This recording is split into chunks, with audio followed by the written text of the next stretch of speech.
noite. No Conversas Cruzadas desta noite, o nosso tema é saúde. Quem precisa de atendimento nos hospitais públicos tem motivos de sobra para se preocupar, para reclamar. Os problemas se multiplicam. Para suprir a carência nesta área, o Estado de São Paulo começou ainda no governo Mário Covas, já faz tempo, a adotar um modelo de administração em parceria com as chamadas OSs, as organizações sociais. É esta a solução ou não deixa de ser uma maneira de privatizar a saúde pública? O assunto está em debate a partir de agora, aqui no Conversas Cruzadas, na TV Com.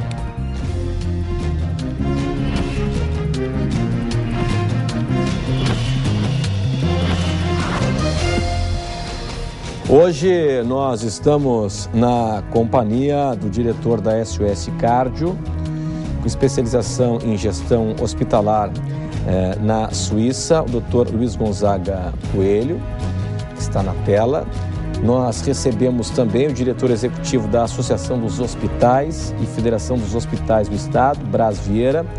O programa recebe também o presidente do Sindicato dos Médicos em Santa Catarina, Dr. Ciro Sonsini. E ainda está aqui conosco o vice-presidente da Associação Catarinense de Medicina, ex-diretor do CEPOM, que é administrado por uma organização social, a FAES, né, CEPOM e EMOSC, Dr. Rafael Clé de Vasconcelos. Senhores, muito obrigado pela atenção de todos aqui conosco hoje no Conversas Cruzadas na TV Com. Você pode mandar a sua opinião sobre o tema no e-mail conversas@tvcom.com.br. E também você participa através das nossas redes sociais. Bom, o senhor administrou o CEPOM, sim, que é uma organização social, né, a FAES, né, responsável pelo EMOSC e pelo CEPOM. E é o melhor modelo? A experiência é positiva? A gestão através de organizações sociais? O case CEPOM é positivo?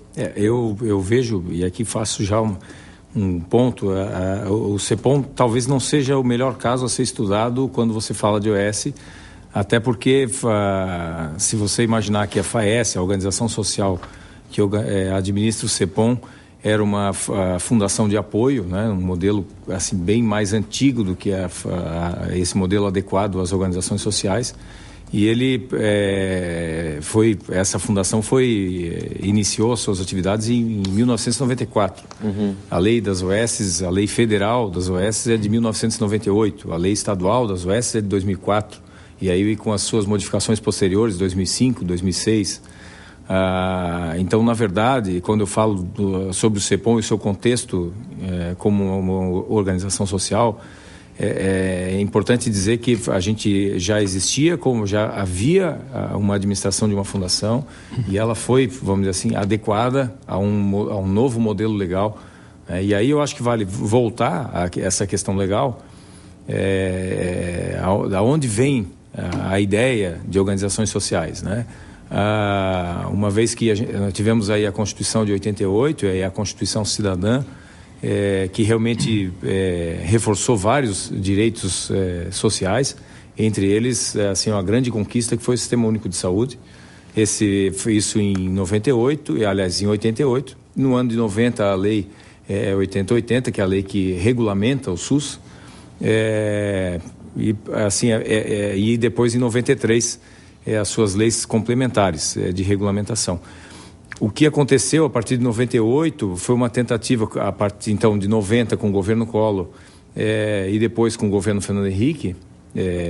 O governo Collor, evidentemente, um governo mais rápido, mas o que se viu foi a tentativa de modelos talvez alternativos exatamente de custeio e de gestão, né? E aí a OS realmente veio como o modelo mais forte, né, de alternativa de gestão, de descentralização do Estado, se estabelecendo aí, né, na primeira década desse século como realmente um modelo bem empregado. Existe muita controvérsia sobre o OS. No mesmo ano de 98, quando a lei federal foi lançada, se entrou com uma ação de inconstitucionalidade, né? E essa ação de inconstitucionalidade continua em julgamento no Supremo Tribunal Federal até hoje. Então, nós temos aí uma ação de inconstitucionalidade sendo julgada há mais de 12 anos. Nós temos um ambiente de insegurança jurídica. Né? Exatamente. E nesse meio tempo, nós temos aí mais de 300 organizações sociais em mais de 14 estados e envolvendo aí, sem dúvida, mais de 40 municípios.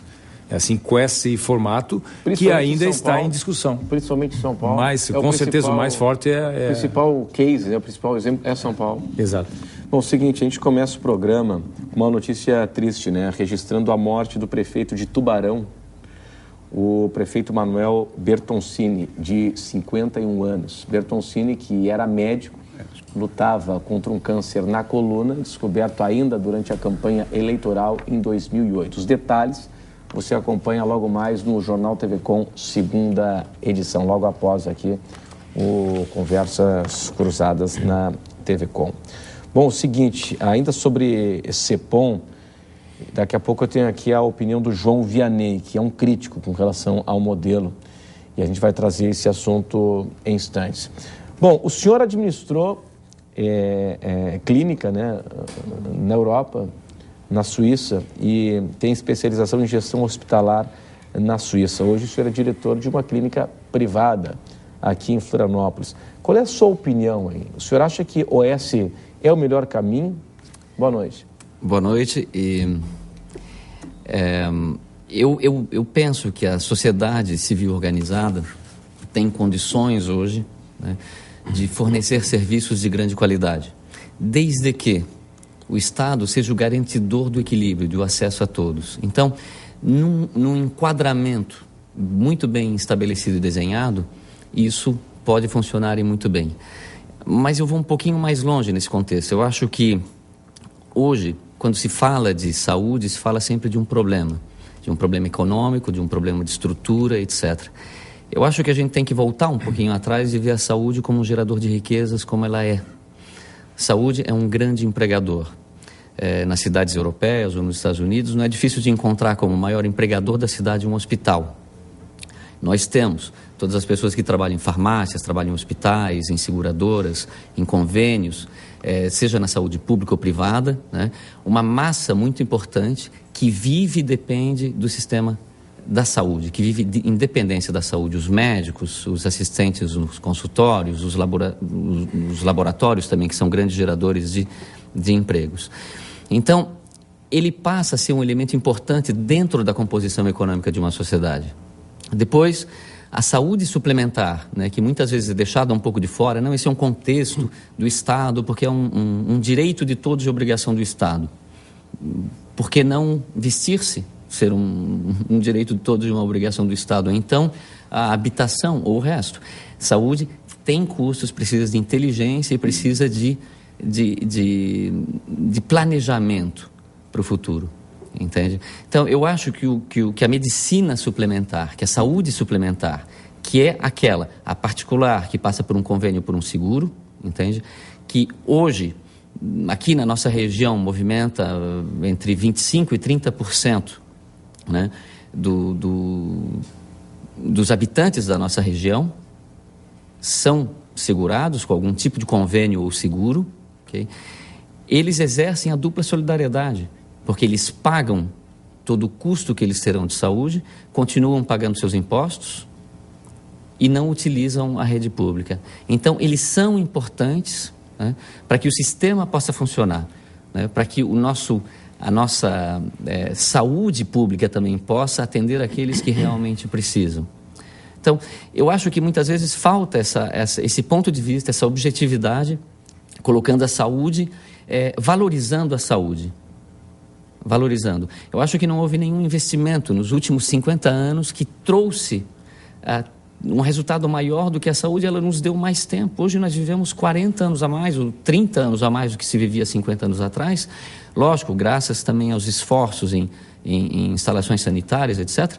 Mas a saúde tem uma responsabilidade muito grande nesse benefício que nós trouxemos, né? E geralmente é isso, quando se fala em saúde, se retrata um problema, ou então um buraco sem fundo que se coloca dinheiro dentro, né? Não é isso, nós buscamos mais qualidade de vida e buscamos atender cada vez mais e melhor. Mas o problema vem adiante. Né? Quando eu nasci, há 40 anos atrás, a pirâmide etária era mais ou menos desenhada dessa forma. Hoje, ela já está se abrindo. Dentro de 20 anos, ela será assim. E essa camada aqui de cima, né, que tem uma necessidade de leitos, que tem uma necessidade de hospitalização muito maior. Então, acho que tudo que for feito que agregue inteligência à gestão desses custos, a valorização da saúde suplementar, que vai descarregar... Né, o que é valorização da saúde suplementar? Do ponto de vista de quem? Do Estado? Com dinheiro público? Não do Estado. Lógico que eu quero deixar bem claro que a saúde suplementar hoje pode ser também uma solução pontual para alguns problemas que o Estado possa encontrar. Deixa eu entender o seguinte aqui. Por exemplo, hoje o que o Estado faz? Exames mais sofisticados, o Estado paga para o paciente SUS fazer em clínicas particulares. O município tem convênio e conseguiu resultados positivos, por exemplo, na área de oftalmologia, conseguiu zerar consultas e procedimentos cirúrgicos, enfim, fazendo parcerias com clínicas privadas, com ótimos resultados. Mas há quem critique, há quem defenda o modelo puro, né? Responsabilidade direta do poder público, né? Do poder público. A gente vai levantar esse assunto a partir de agora. Talvez seja importante separar. Nós temos um sistema único de saúde e a Constituição é bem clara que você tem, é um dever do Estado garantir, né, saúde aos seus cidadãos. Mas no 197, o artigo seguinte, ele é bem claro ao dizer que para isso você pode usar a estrutura privada de maneira complementar. Sim, e existe uma outra forma que seria então a saúde suplementar, né? Então assim, o exemplo citado é um exemplo da saúde complementar e que acaba sendo, né? Assim está aqui o Braz da Federação dos Hospitais, 70% dos hospitais brasileiros, dos leitos hospitalares brasileiros, mais de 70% são leitos privados. São leitos aí, talvez a grande colaboradora seja as Santas Casas, né, de Misericórdia, talvez a maior delas, né? E então, quer dizer, na verdade é um sistema ainda em desenvolvimento. Se for ver a parte própria, né, de instituições próprias realmente do SUS, ela é pequena. E não é uma inviabilidade, não há nenhuma ilegalidade nisso. Você está utilizando Santas Casas, está utilizando casas de filantropia. Claro. Isso é gestão, né? Isso é gestão. Também, e otimização de recursos, né? Doutor Ciro, qual é a sua opinião? Boa noite. Boa noite. Um abraço a todos e aos que nos acompanham. Foi bem dito, o exemplo perfeito. O Rafael foi muito bem, é complementar. Sendo complementar, está na Constituição e se entende que esse é o caminho. Quando o Estado não dá conta em certa área, de que ele busque complementarmente que alguém o faça para que se atenda à população. A gente, quando fala em organizações sociais, ou OS, ou CIPs, são ONGs e há milhares nesse país, né? O número citado é mais na área da saúde, mas há em muitas áreas, da cultura, da educação, de várias maneiras, e nós do sindicato não somos contrários às organizações sociais, às não governamentais. Nós entendemos que para gerenciar unidade pública na saúde tem que ser gestor público. Entendemos que o modelo de OS, com uma série de desobrigações, por exemplo, prestação de conta, 0, método de contratação do médico, e nós aqui, eu falo pelos médicos, 0, resultados em termos, por exemplo, o CEPOM, que é um belo exemplo de um trabalho aqui realizado, com todas as diretorias, inclusive a FAES é uma que tem acordo com o sindicato e com os médicos, remunerando todos sendo contratados, não há boia fria lá, mas o próprio CEPOM, durante um longo tempo, não faz as cirurgias que tem que fazer no CEPOM. O tratamento de medula não é no CEPOM. Então é muito fácil dizer que, olha, tem excelente resultado e o custo é menor. Oh, mas opera no Celso Ramos, o tratamento é lá, é cá.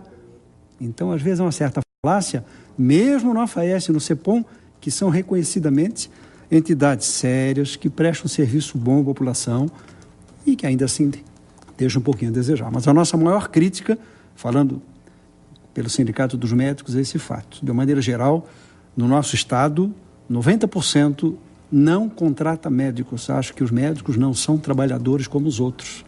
90% das OS? Exatamente. O CEPOM e o EMOSC são raríssimas exceções. E nesse ponto a gente parabeniza e deixa as outras todas dizendo. Quer dizer que o médico não tem direito a nada, nem a férias, nem a nenhum direito trabalhista. Se não contrata médico... Paga por recibo. Você faz um plantão... Quer dizer, e tem ele médico, paga, mas não é tem contratação. Vinculação. É uma precarização absoluta. Não tem vínculo direto. Né? Nenhum vínculo. E eu aí exagero um pouquinho, mas para que o telespectador entenda, se tem uma mulher que trabalha, jovem, engravida, e vai ficar 6 meses fora, ali, no ambiente de trabalho dela, ela não tem garantia de nada. Se for a enfermeira contratada, tem. Se for motorista, também. Então, para os médicos, nós vemos com muitas restrições nesse aspecto. E a Associação dos Hospitais, pensa o que das OS?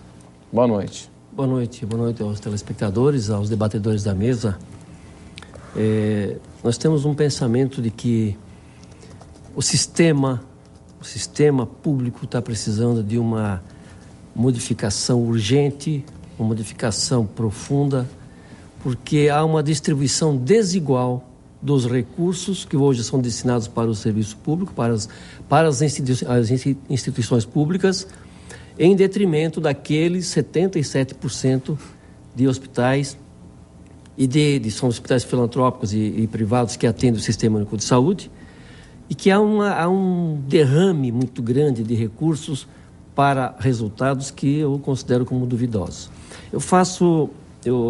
A crueza dos números, o Ciro não concorda muito com as minhas posições, mas não dá para entender de que um hospital como o Hospital Infantil, que está sendo abraçado com frequência ali, e nesse movimento do Sindicato dos Médicos, que ele possa ter 8,5 funcionários por leito. 8,5 funcionários por leito e ainda falta funcionários. Enquanto que os hospitais que hoje são organizações sociais ou entidades filantrópicas, hospitais privados, trabalham com um quadro de funcionários condizente com a sua necessidade, com a sua capacidade, e são obrigados a trabalhar com R$1 para cada R$5 que é gasto em cima de um hospital público. Nós entendemos que se houver, por exemplo, o hospital infantil, voltando ao hospital, que está na crista da onda, assim, o que está se discutindo muito. Um clamor público. É um hospital referência infantil, eu gostaria que merece ser, depois o senhor fazer e que merece, por gentileza, conversas cruzadas com um pouco de educação pressupõe que eu possa interferir. Eu queria dizer o hospital infantil, extremamente importante, merece todo esse nosso empenho em conversar a respeito dele. Brás, seja mais educado. O hospital infantil, ele produz mensalmente R$1.300.000. É a produção dele do Sistema Único de Saúde. Ele consome de recursos do Estado, do Sistema Único de Saúde, que poderia ser muito melhor distribuído, 6 milhões por mês. Então, é uma matemática que tem que ser feita. Então, vamos fazer uma auditoria, vamos convocar aí o Tribunal de Contas do Estado, vamos convocar a Auditoria do Estado para fazer uma avaliação. Por que esses hospitais do Estado custam tão caro?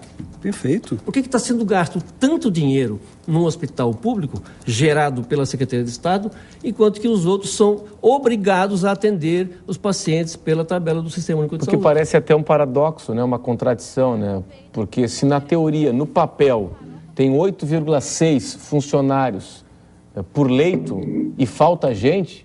Alguma coisa está errada. Alguma coisa está errada. Por exemplo, e nesse que o Brás coloca, perfeito.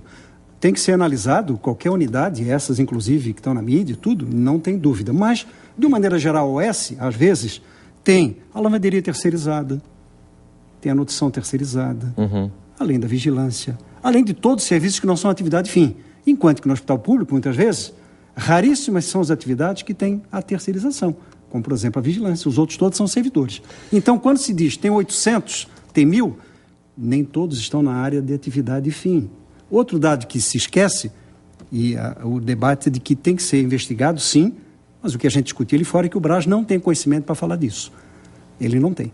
É que os servidores da enfermagem do hospital infantil e os hospitais públicos fazem 30 horas.